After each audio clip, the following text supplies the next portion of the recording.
कृष्णा। तो हम कृष्णा बुक से रीड कर रहे हैं।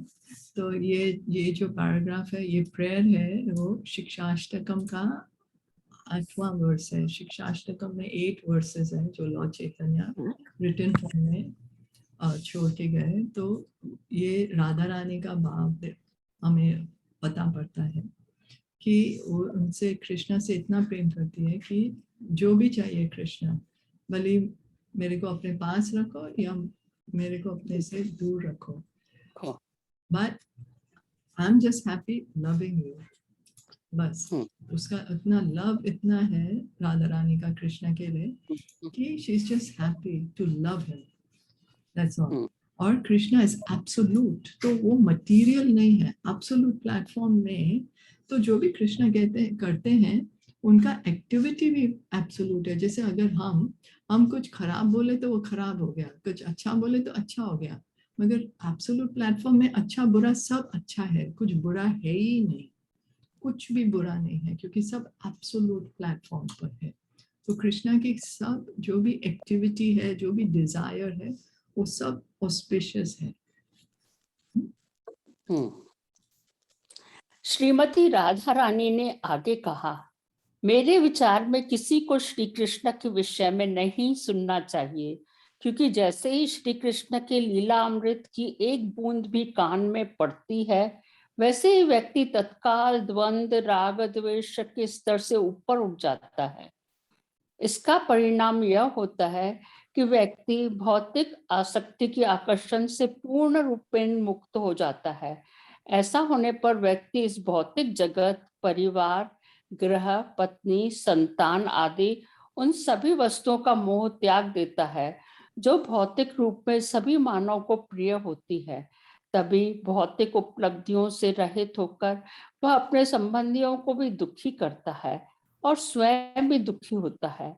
फिर वह मानव रूप में अथवा अन्य किसी भी योनि में, चाहे वह पक्षी योनि ही हो, श्री कृष्ण की खोज में भटकता रहता है।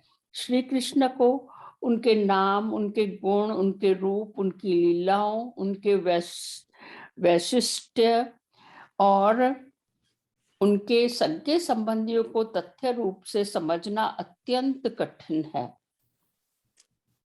तो आप बोले, अभी आप कुछ बताइए इस वर्ड्स के बारे में, क्या कह रही हैं श्रीमती राधा रानी? हाँ, वो राधा रानी वही बोल रही ना कि हम लोग भौतिक यानी कि मटेरियल, इसमें अपने फैमिली में, अपने बच्चों में और इन जो जो चीजें हमको प्रिय है ना, उनको हमको त्यागना पड़ेगा। हाँ, तो वो त्याग अपने आप जागृत होता है जब हम हाँ, कृष्णा के बारे में सुनते हैं। सोचते हैं तो हाँ, तो कृष्णा के बारे में जब सुनते हैं तो क्या होता है कि ऑटोमेटिकली कृष्णा के बारे में सुनने से हमारा जो हृदय है वो कृष्णा हाँ, की तरफ आकर्षित होता है। होता तो है, कृष्णा से आकर्षित होता है, तो जो ये भौतिक जगत की चीजों है उसमें से वो फिर निकल, हाँ हाँ, निकल जाता है। तो हाँ, खाली सुनने से कुछ, हम और कुछ नहीं करना, हमें हियर करना है। और फिर वो कह रही है कि क्योंकि वो तो अभी मान में है, वो मान में है क्योंकि वो कृष्णा को बहुत मिस कर रही है ना, तो वो भमरे से ऐसा बात कर रही है कि वो किसी को भी कृष्णा के बारे में सुनना नहीं चाहिए, क्योंकि वो सुनेगा तो वो भौतिक जगत को त्याग देगा। फिर वो तो सब जगह पागलों की तरह कृष्णा कृष्णा ढूंढता रहेगा, ढूंढता रहेगा। और एक्चुअली बहुत डिफिकल्ट है कृष्णा को जानना इजी नहीं है, इजी नहीं है। हाँ। और क्योंकि यदि नहीं जानते हैं तो भी हमको भटकना पड़ेगा ही हाँ, ढूंढने के लिए उनको। ये तो चैतन्य महाप्रभु की कृपा है हम पे, जो चैतन्य महाप्रभु हमें इजी दे गए हैं कि ये हरिनाम संकीर्तन जाप करो, तो इजी वे में हम कृष्णा के शरण में आ सकते हैं। नहीं तो अगर चैतन्य महाप्रभु के थ्रू नहीं जाएंगे तो बहुत डिफिकल्ट है कृष्णा तक पहुंचने को। तो चैतन्य महाप्रभु ने इस कलयुग में हमारे लिए बहुत इजी कर दिया है। हम्म। श्रीमती राधा रानी ने श्री कृष्ण के श्याम वर्ण दूत से आगे कहा, कृपया अब श्री कृष्ण के विषय में और बातें न करो, किसी और विषय में बातें करना श्रेष्ठ होगा। हम तो व्याग के मधुर संगीत की गूंज से मुग्ध चित्त कचरी जंगली हिरनी की तरह भांति पहले से ही शापित है। उसी की भांति हम श्री कृष्ण के मधुर वचनों से मोहित हो गई हैं और बारंबार हम उनके चरणों के नखों की प्रभा का चिंतन कर रही हैं। उनके संग के लिए हम और अधिक ललायत होती जा रही है। अतः मेरी तुमसे विनती है कि श्री कृष्ण के विषय में और चर्चा न करो। वो कंटिन्यू कर रही है बमरे से बात करने के लिए।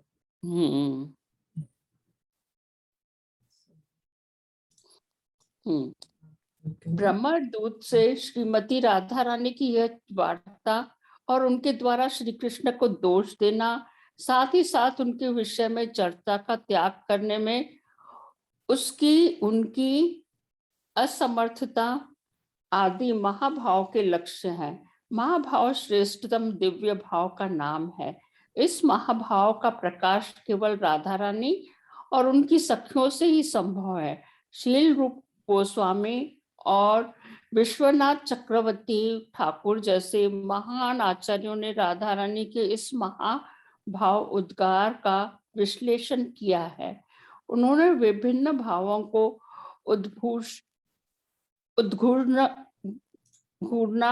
उद्घूर्णा अर्थात विभ्रम तथा अल्प प्रतिजल्प अथवा प्रलाप के रूप में वर्णन किया है। राधा रानी में हमें उज्जवल विज्ञान दिखाई देता है, जिसका अर्थ है सर्वाधिक प्रदीप्त रत्न अथवा भगवत प्रेम।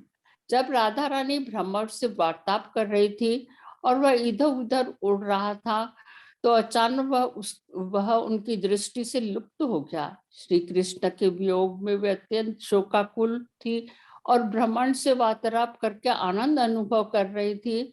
यह सोचकर कि वे श्री कृष्ण के विरुद्ध जो बातें कर रही थी उन्हें श्री कृष्ण को बताने के लिए भ्रमर दूत संभव उनके पास लौट गया हो।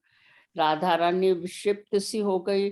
उन्होंने सोचा ये बातें सुनकर श्री कृष्ण बहुत दुखी होंगे। इस प्रकार वे अन्य प्रकार के भाव में मग्न हो गई। तो ये हमें रूप गोस्वामी और विश्वनाथ चक्रवर्ती ठाकुर वो समझाते हैं। रूप गोस्वामी तो 6 गोस्वामी के लीडर थे वृंदावन के, और विश्वनाथ चक्रवर्ती ठाकुर भी बहुत ग्रेट आचार्य हमारे लाइन के। वो कह रहे हैं कि राधा रानी महाभाव में है, इसीलिए वो ऐसे बात कर रही है। ऐसे ऑर्डिनरी नहीं है ये जो महाभाव, जो एक highest ecstasy Radha Rani feel कर रही है, इतना प्रेम है उनका कृष्णा से। तो जब ये ऐसे बात कर रही है तो जो उनका एंगर है वो भी उन्हें, जैसे हम एंग्री होते हैं तो हमें हमारी हार्ट बहुत हर्ट होती है। एंगर में हम लोग खुश नहीं फील करते हैं, मगर इधर जो राधा रानी का एंगर है वो एक्सटेसी उनको दे रही है। एक्सटेसी क्या बोलते हैं, मीन्स क्योंकि हम स्पिरिचुअल वे में मटेरियल वे में देखेंगे तो लगेगा कि एंगर है, मगर स्पिरिचुअल प्लेटफॉर्म पे ये सफरिंग नहीं है। सफरिंग नहीं, बहुत ज्यादा खुशी मिल रही है। ऐसे बहुत ज्यादा वो भाव अपने हार्ट में फील कर सक रही है।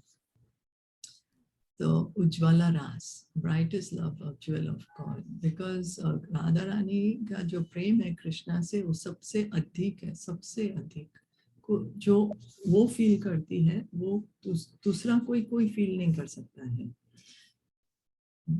तो इसीलिए महाभाव, और चैतन्य महाप्रभु हमें बताते हैं कि this is the highest love that anyone can feel, and Radha Rani has that highest purest love for Krishna. और वो बात करते करते वो जैसे पागलों के जैसे बात कर रही है, क्योंकि वो कृष्णा के इतना समाधि में जैसे इतना सोच रही है कृष्णा के बारे में। तो एकदम जैसे कृष्णा जैसे उधर है ऐसे ऐसे वो सोच रही है। तो शी इज ओवरवेल्म्ड। और वो सोच रही है ओ जो ये भंवरा कृष्णा के पास तो नहीं चला गया, उसके पास जाके वो बोलेगा मैं क्या क्या बोल रही हूँ उसके बारे में, तो कृष्णा को अच्छा नहीं लगेगा क्या बोल रही हूँ मैं उसके बारे में। तो फिर वो दूसरे टाइप का उसका दूसरा भाव आ गया ऐसा। इसी बीच वह भ्रमर इधर उधर उड़कर पुनः उनके समक्ष प्रकट हो गया। वे विचार करने लगी, श्री कृष्ण अभी भी मुझ पर कृपालु है। दूध द्वारा फूट डालने वाला संदेश ले जाने पर भी वे इतने दयालु हैं कि उन्होंने मुझे अपने पास लाने के लिए भ्रमर को भेजा है। इस बार श्रीमती राधा रानी अत्यंत सावधान थी कि वे श्री कृष्ण के विरुद्ध कुछ न कहे। उन्होंने कहा, प्रिय सखा, मैं तुम्हारा स्वागत करती हूँ। श्री कृष्ण इतने दयालु हैं कि उन्होंने तुम्हें पुनः में भेज दिया है। श्री कृष्ण इतने दयालु और मेरे प्रति स्नेही हैं कि उनके विरुद्ध मेरा संदेश ले जाने पर भी सौभाग्यवंश उन्होंने तुम्हें फिर भेज दिया है। प्रिय सखा, तुम्हें जो इच्छा हो तुम मुझसे मांग करते सकते हो। तुम मुझ पर इतने दयालु हो, अतः मैं तुम्हें कुछ भी दे दूंगी। श्री कृष्ण यहाँ आने में समर्थ है, अतः तुम असमर्थ है, अतः तुम मुझे उनके समीप ले जाने के लिए आए हो। वे मथुरा में नवीन सखियों से घिरे हुए हैं, किंतु तुम तो एक छोटे से प्राणी हो, तुम मुझे कैसे ले जा सकते हो। जब श्री कृष्ण लक्ष्मी जी को हृदय से लगाए हुए उनके साथ शयन कर रहे होंगे, तब तुम उनसे मेरी भेंट कराने में मेरी सहायता किस प्रकार कर सकोगे। यह चर्चा छोड़ो, चलो मेरे वहां जाने अथवा तुम्हें भेजने के विषय में भूल जाए। कृपया मुझे ये बताओ कि मथुरा में श्री कृष्ण कैसे हैं। क्या वे अब भी अपने पिता नंद महाराज, स्नेहमयी माता यशोदा, अपने ग्वाल बाल सखाओं और अपने दीन सखियों हम गोपियों का स्मरण करते हैं। मुझे विश्वास है कि वे कभी कभी हमारे विषय में चर्चा करते होंगे। बिना किसी पारिश्रमिक के हमने दासियों के समान उनकी सेवा की थी। क्या श्री कृष्ण के यहाँ लौट आने और भुजाओं द्वारा हमारा आलिंगन करने की कोई संभावना है। उनके अवयव सदैव अगर गंध से सुगंधित सुवासित रहते हैं। कृपया ये सारे प्रश्न श्री कृष्ण के समक्ष रखना। तो आप बोलिए क्या बोल रहे हो।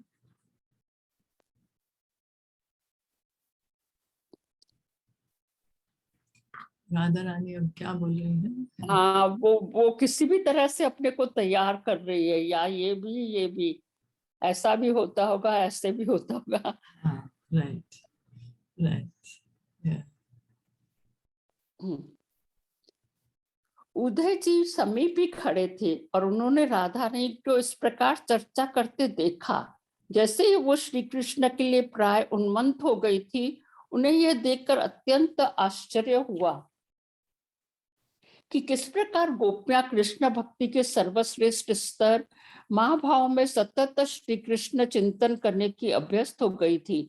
वे श्री कृष्ण का एक लिखित संदेश लाए थे और गोपियों को संतावना देने के लिए अब वे यह संदेश उनके समक्ष प्रस्तुत करना चाहते थे।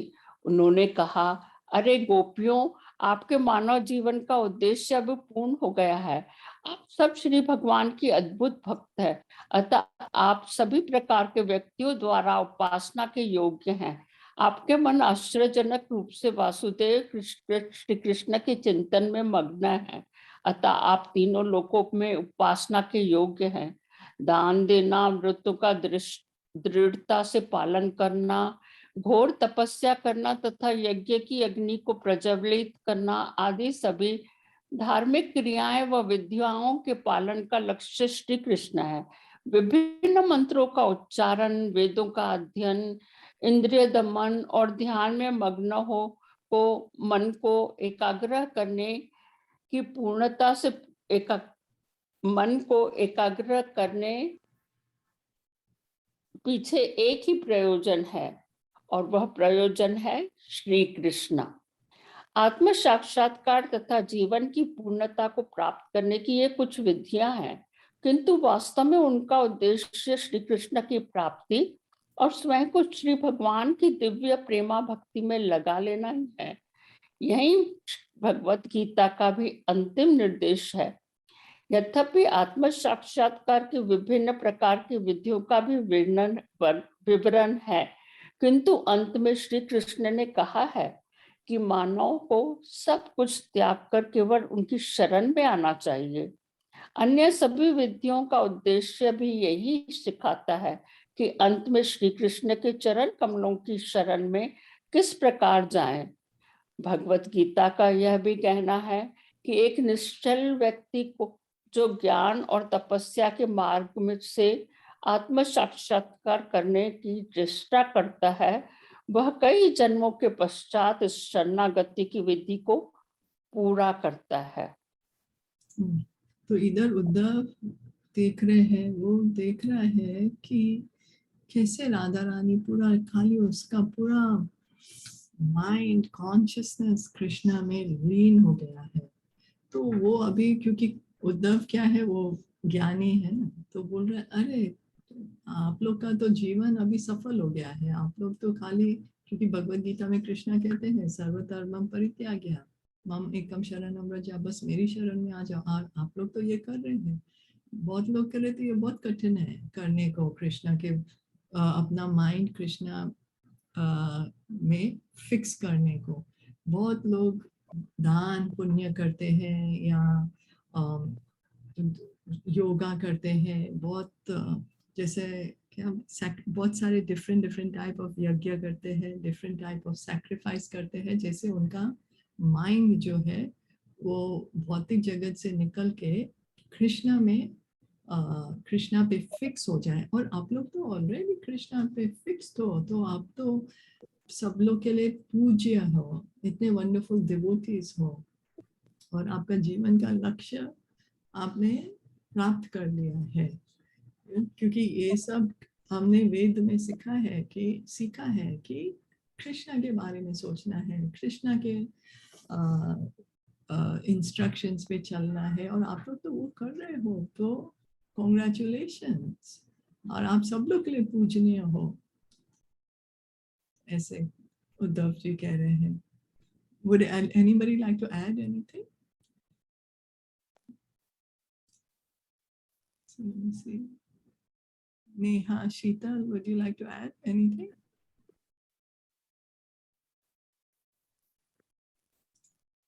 Probably not. So we'll continue reading.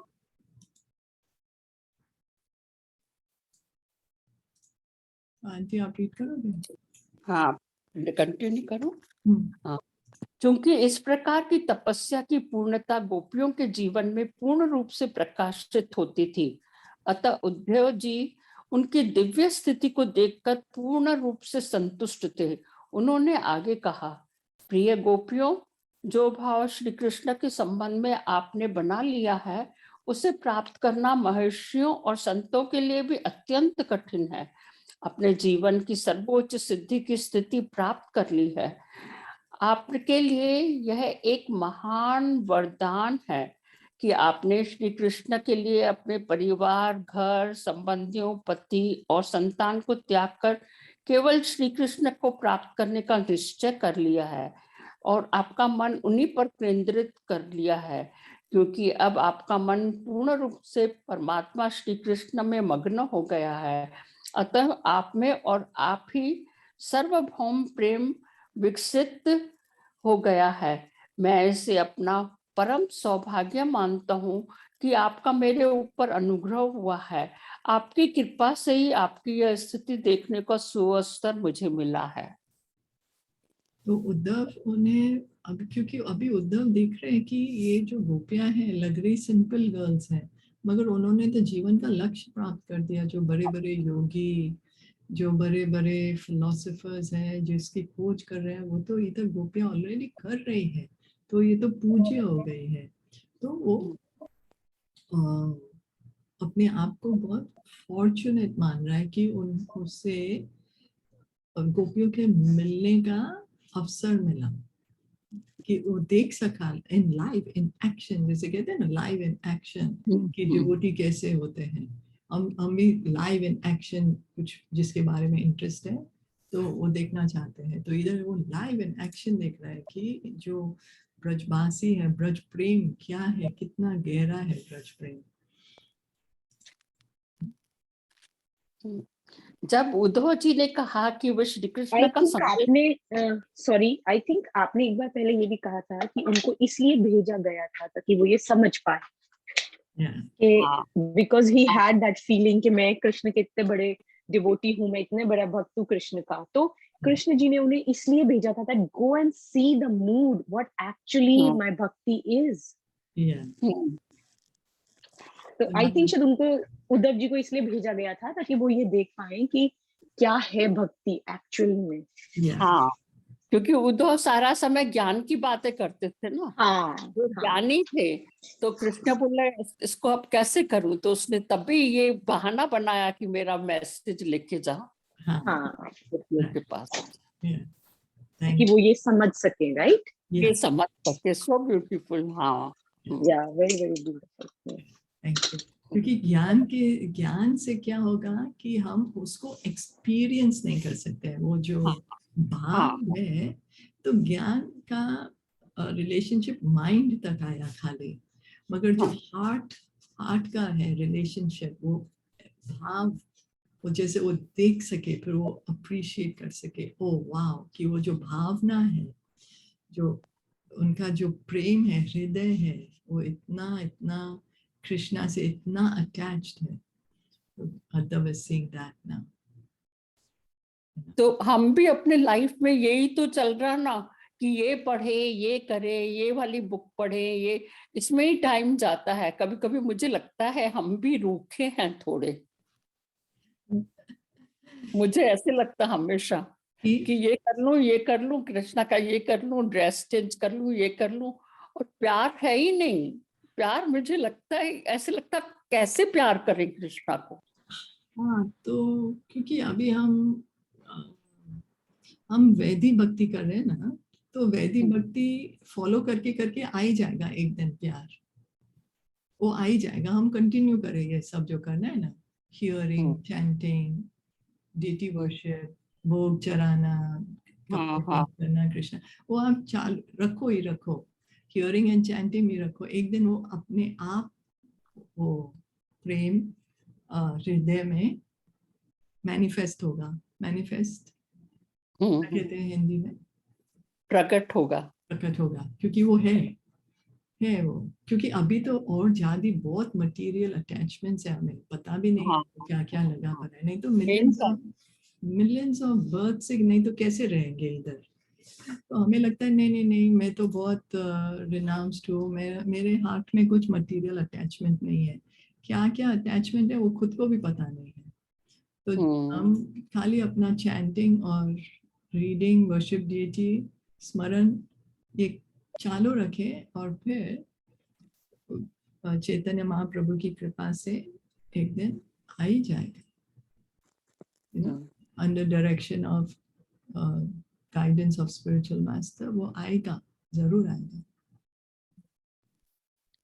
जब उद्धव जी ने कहा कि वो श्री कृष्ण का संदेश लाए हैं, तो गोपियां अपनी सर्वश्रेष्ठ स्थिति के विषय में सुनने से अधिक उस संदेश को सुनने को आधी रोटी, अपनी उच्च स्थिति की प्रशंसा सुनने में उनकी रुचि नहीं थी। उन्होंने श्री कृष्ण का वह संदेश सुनने के हेतु उद्विग्नता प्रदर्शित की जो उद्धव लाए थे। उद्धव जी ने कहा, प्रिय गोपियों, आप महान और मृदु स्वभाव की भक्त हैं। आप तक यह संदेश भेजने के लिए मुझे विशेष रूप से नियुक्त किया गया है। श्री कृष्ण ने मुझे आपके समीप विशेष रूप से भेजा है, क्योंकि मैं उनका सर्वाधिक अंतरंग दास हूँ। तो अभी गोपियां क्या कह रही है, इधर उद्धव तो कह रहे हैं कि मैं फॉर्चुनेट हूँ, मुझे आपके दर्शन हो गए, मैं आपसे देख सक रहा हूँ कि आप इतने एक्सॉल्टेड हो, आप वर्शिपेबल हो, क्योंकि आपने अपना जीवन का लक्ष्य पा लिया है जो बड़े बड़े ऋषि मुनि नहीं पा सकते हैं। और आपने पा लिया है। तो मैं अभी गोपियों को अपना खुद का प्रेज नहीं सुनना है। हम लोग क्या है, कोई हमारे बारे में कुछ दो शब्द कह लेगा, हम बोलेंगे हाँ अब भी उससे पता पड़ा मैं इतना अच्छा हूँ, मैं इतनी अच्छी हूँ, अब भी इतना देर से उन लोग को पता पड़ा, देखो। और तो मेरी और भी बहुत बहुत अच्छे गुण हैं जो अब तक उन्हें पता नहीं है, पता पड़ेगा तो और ज्यादा गुणगान करेंगे मेरा। हम लोग का ऐसा होता है। At least I can just speak about my self, मैं खाली अपने बारे में बोल सकती हूँ। मगर गोपियाँ क्या है, उनको अपना वो इंटरेस्ट नहीं है कि मेरे बारे में आप इतना प्रतिष्ठा करो। नहीं, मुझे सुनना है कि कृष्णा ने क्या भेजा है, आपको क्यों भेजा है। आपने बोला कि कृष्णा ने एक मैसेज भेजा है ना, तो आप प्लीज आप वो बताइए। तो वो सुनने की उत्सुक हो रही थी कि आप बताइए कृष्णा ने क्या क्या कहा है, मैं नहीं सुनना है ये सब आप क्या बोल रहे हो, समझ में भी नहीं आ रहा है। और उद्धव फिर कह रहे हैं कि मुझे कृष्णा ने स्पेशली मुझे भेजा है क्योंकि आप इतने प्रिय, इतने एक्सॉल्टेड डिवोटीज है कृष्णा के, इसीलिए कृष्णा ने, मैं कृष्णा का खास सेवक हूँ, इसीलिए मुझे चुना है कृष्णा ने आपके पास ये मैसेज देने को।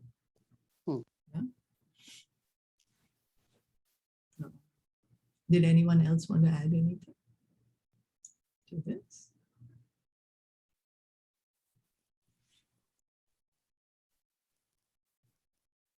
No, then we'll continue to read on Wednesday. Due to time restraint, we'll stop here.